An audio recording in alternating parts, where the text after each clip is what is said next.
Milestones. Life is full of them. Just miles and miles of stones. Each one stonier than the last.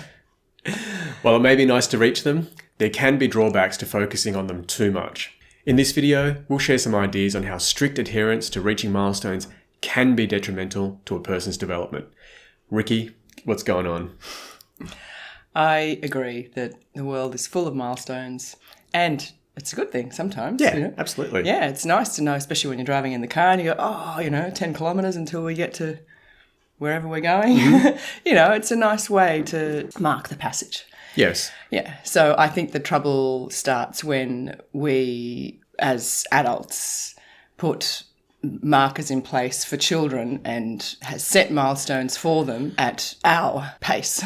Yes, and the intervals at which we feel that they should be. Yeah. We're not talking about physical distance here. We're talking about life development. Yeah. So it's a bit of a tricky one, isn't it? Yeah, yeah. I think the good thing about milestones is they can be indicators that something's up. Yeah. So if someone hasn't done something by a certain point, you might be like, oh, is there an issue there? And you can look into it and say, actually, there's all these extenuating circumstances. There's a reason why this person hasn't achieved this or wanted to do this. Yeah, I get it. It's just a little bit of a signal, an alarm. Yeah. A bit of a map almost. Yeah. But I think the strict adherence to making us hit those, especially children, can definitely be fraught with problems. Yeah, I agree. So, Riki, give us an example of a drawback. I think things like jumping through hoops. Yep. An example of that would be, I guess, learning gratitude and kids being taught or forced from a very young age to say thank you. Mm. You could together put in with that, please and even sorry, I guess. And so manners in general. And share, manners in general. But gratitude, I think, is one of the big ones where it's wonderful to see a child actually feel grateful for something rather than just saying the magic word, whether, thank you or please. And I think it could be perhaps detrimental and interfere with the natural development of gratitude when it's just a top-down sort of a hoop that you have to pass through to please the adults. Yeah. And I remember the first time when we saw our eldest son, when I noticed him say thank you with absolute gusto, I guess. Yeah. Authentic gratitude. Authentic gratitude. I was like, wow. And I know that there were times where I could see that people would be feeling a little bit unusual when he wouldn't say thank you for things. People would give him things and he'd be, of course, you could see that he was so enamored by the thing that he was given that he was like, wow, this is amazing. So he didn't say thank you, but his actions sort of said, oh, wow, this is wonderful what you've given me, sort of thing. So I would always say thank you on his behalf and hopefully model, we would model some sort of, not necessarily hoop jumping, but actual gratitude. I'd be actually grateful that someone gave our son something. Yeah. But it was just so wonderful to see him naturally do that. And it wasn't because he had to do the right thing and please those around him to say thank you. Yeah. It's funny you said that children should get there naturally. I'd love to see adults show gratitude more often. I feel that a lot of us as adults live these lives where we're not grateful for anything. And it's funny that we always put it on the children. I think that's projection because we're so ungrateful, especially here in such a developed nation like Australia where we just take everything for granted. I'm so thankful for everything every day because, I've come from nothing. But it's just hilarious that we always put it on the children. It's like, children, they just don't know how good they've got it, while we're complaining about tiny little things in life. Yeah, it's so true. Yeah. Yeah. But I like that one because of all the hoop jumping things that milestones can cause us to do, manners is one of them. And there's so many times when you meet an adult who says, well, I said please. Yeah, Yeah, but you clearly didn't mean it. Your body didn't say please. Your tone didn't say please. Yeah. But they jumped through that hoop. They hit that milestone. Yeah. It's okay. They're allowed to do that. Yeah. Or the person says, I wasn't rude to them. Yeah. Yeah, you were. But they think because I didn't hit that rudeness milestone, it was okay. Yeah.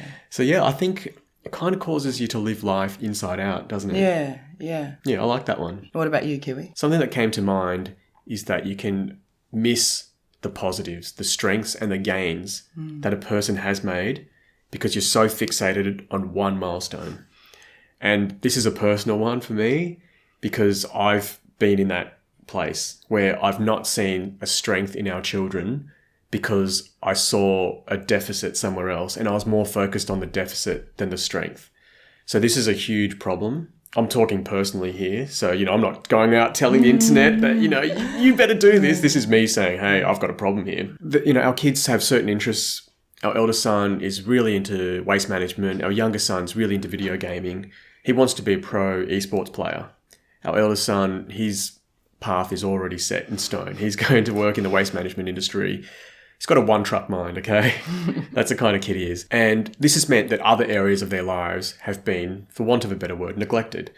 But it's purely their choice. So my thing was, he hasn't written essays. Well, look, it's simply not his interest. There's a lot of jobs out there, most jobs, where you never have to write an essay. And to me, it's not about the work, it's about the skill. It's about having a very useful skill, about being able to introduce a topic, discuss it critically, and then wrap it up nicely to communicate effectively. That could be writing a letter to a council to complain about something. That could be applying for a job. It could be anything. So I just think it's a very useful skill. Now, you come at it from a different angle. You're like, well, when they need to do that, they'll learn the skill. Or when they want to. I remember when I first felt excited about, of course I'd written essays at high school, and it was always subjects that were given to me, I guess, a couple of within parameter of choices. But when I started writing essays on things that I felt really passionate about, it was like, wow, this is a really fun, beautiful, amazing tool. Yeah. And it was at the right time. And actually, you gave me fantastic skills when I was really getting into essay writing. And then I took it to another level because I had an interest and a real desire. Well, how can I make this essay writing thing even better? Yeah. So, but it came at a time when I really, truly wanted to do it. Yeah. So, look, if I had focused too much on those milestones, I would have missed how amazing our children are and how strong they are in so many different areas. And I've said before that no one ever talks about how good Roger Federer is at calculus, okay? And that's probably a deficit in his life. I'm going to go out there and say that he can't do calculus, okay? You give him a differential equation, he's got no clue what it means. But boy, can that guy play tennis, right? And that's his strength. And that's what you've got to look at. You've got to know a person through their strengths. So that's something that I need to correct, and that's something that milestones can skew a little bit if you're thinking that this is an absolute thing that a person must know or do in their life. So yeah, I'm learning to be careful. Me too. Riki, what's another detriment in strictly following milestones? I think there's a danger when you're not running your own race. You're not that it has to be a race, but things like, say, using the toilet, which is a pretty, I guess, unnatural. I always race to the toilet. We've only got one. But it's a fairly unnatural thing anyway, in terms of we're used to just, use the outdoors sort of thing. And we still do. Yeah. But for a child, and depending on which sort of path you take, whether it's, there's many different ways. There's, elimination, communication, all of that, which is, I wish we could have done that if we didn't have carp and we, it would have been a little bit, I didn't know enough about it, at the time. But I could definitely sense when our children were going to, need to release their bowels or their bladder. Yeah. So it was definitely, there was a communication there. But nappies are so much more convenient in our world, in our very furnished, there's textiles everywhere, so it was just really convenient. But the process of then a child, I guess, wanting or seeing or learning to use the toilet is one that's seems to be a very big issue for a lot of families. And, toilet trial is going through toilet trial. It's a big deal. Yeah. And I think that is something that if it's sort of forced can cause perhaps even lifelong kind of issues. Let's be real. When your kids aren't toilet trained, you think there's something wrong with them. It's a signal that there may be some sort of developmental delay, and it can cause some alarm in a family. So, yeah, I get why a family would be so I mean, apart from all the practical concerns, like, they've got to go off to preschool, therefore they've got to be toilet trained and all that sort of stuff. They actually can't attend certain schools or places if they can't use all of that put aside, we do have this fear that, oh my goodness, there's something wrong with them. So I can really see why we're so focused on that particular milestone. Of course, there's those fears, but it's amazing how maybe more than 9 times out of 10, all those things resolve. In their own time, given some space and love and patience, and the child will just reach those milestones when they're ready. And it might seem like something, oh my gosh, and it's such a simple thing. And over time, they'll figure it out. Yeah, I hope so. But look, it is a good indicator for some children that there may be something up. Another milestone, I think, when we're thinking about running your own race, doing things at your own pace, is all the adolescent stuff. Like having your first kiss, first girlfriend, boyfriend, obviously losing your virginity is a huge one. Those milestones and feeling like you've got to hit those are huge. The pressures when you go to school or when you're in any sort of social, institutional setting, it's massive. I think that's one thing that I'm very appreciative of with the homeschooling situation, that our kids aren't comparing, where are you up to with this? That's a real relief. So stuff like losing your virginity, people are like, oh, how old were you? And, it's this huge deal because, that's when you prove your worth as an animal. You can reproduce and add to the stock of the tribe. That's what it feels like. But in our modern life, it's not really important at all. But there's just so much pressure to do it. So that's one of those things that you've got to be really careful of. And some people will just do something drastic to get that out of the way. For example, go to a prostitute. And like that's ticking a box, but it's not really the idea of it. So I feel that, just when you're possibly not running your own race and living life the way you wanted, the natural life, I think that's a real, real danger. So just be careful, that's all. And know why you're doing what you're doing. Yeah. So what's another danger, Kiwi? I've started Brazilian Jiu-Jitsu and I go on forums a lot. I probably spend too much time reading this stuff. There's so much focus on how do you get to this belt? How long does it take to get to this belt? So instead of focusing on the actual skills, we're focusing on the title. There's too much focus on titles. There are people out there who would be happy to win a gold in a one-person bracket, where they're the only one that turn up.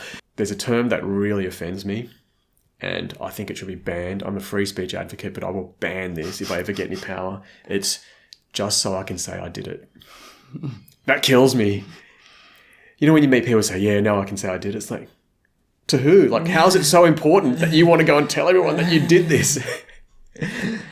When you say, oh, I want to go and visit every country, and all you did was stick your foot over the border and just, I can tick that one off. It's essentially that. Yeah. So I find that a lot of people are just focused on this title. They want to say, I'm a blue belt now.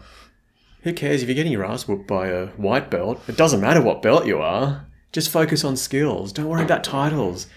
Belts really held back martial arts.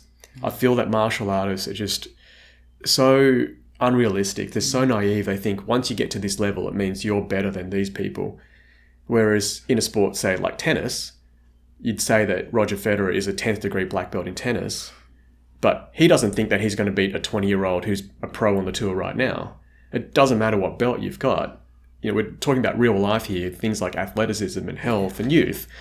So that's really held back martial artists. Carrots in general, I think those rewards can really interfere. Well, it's just the idea of you earn a title and that's who you are and you identify with that. When really life is flowing and dynamic. Just try to stay in the rhythm of life and understand where you're at. That's all. Yeah, it's beautiful. So none of this just so I can say I did it. Yeah. Just live a natural life and enjoy it. Yeah. Riki, what's another danger of strict adherence to milestones? I think when adults and culture decide what milestones need to be. You're nobody unless you own a Lamborghini or something. Yeah. And I think an example of that would be, I guess, the whole journey and process of school. Yeah. Even preparing for it from a very young age, where I guess kids are coached, I guess, in a way to get ready for that Yeah. that first day of school are ready for school sort of thing. Imagine if we focused purely on helping kids to discover what their purpose is in life, rather than that your purpose is to go to school and to be able to fit into school and to be able to be comfortable at school and getting them prepped for that, whether it's using the toilet, whether it's, tying their own shoelaces, all the different things that they'll need to be able to go to school. And of course, all those things are useful, but not for the goal of going somewhere else. It would be lovely to see more emphasis on, I guess, like you're saying, letting kids be, don't worry about all these little milestones to get to a particular place that our culture says they need to be able to be, and just focus on becoming who they need and want to be. So much focus in life is spent on getting kids to fit into an institution, a very time-limited institution. And once they're out of it, it's like, oh, thank goodness I don't have to do that anymore. But we spend so much time stressing over fitting into a box rather than questioning why we've got the box in the first place. As homeschoolers, it has been a different experience for us, and we haven't tried to pressure our kids into fitting into something. But like I said, I've been victim of that too. I've wanted our kids to hit certain milestones set by the school board, essentially, rather than their own natural lives. So that's I feel really bad now for so many kids that everything's just about the school. Yeah. Everything. Yeah. So much of their lives, especially kids who go to private school, who are there 6 days a week because they have to play school sport on Saturday, which takes away from family time. And I know there's plenty of people that are up for that. Yeah. Go for it. But I think that there's a lot of people who are like, oh my goodness, when am I ever going to get to be me and breathe? And we're prepping our kids for school and the structure of school when our need for school has completely changed. When you think of how it all started, and you think, well, only the rich, I guess, were allowed to go to school, and they would learn to read and write, and of course other things as well, but the main thing was to read and to write. And we now have millions of ways of kids learning to read and write and to learn, everything else around it. Yeah. So it's sort of we're prepping kids for this milestone of starting school and then staying in school until they're essentially adults, when that need for that milestone has kind of been outgrown, but we're still sticking with it kind of thing, and we're holding on to all these milestones when there's so many other ways that kids can reach those milestones in their own natural way. That's a great point. So we're shaping kids to fit into a box, and that box is no longer relevant. Yeah.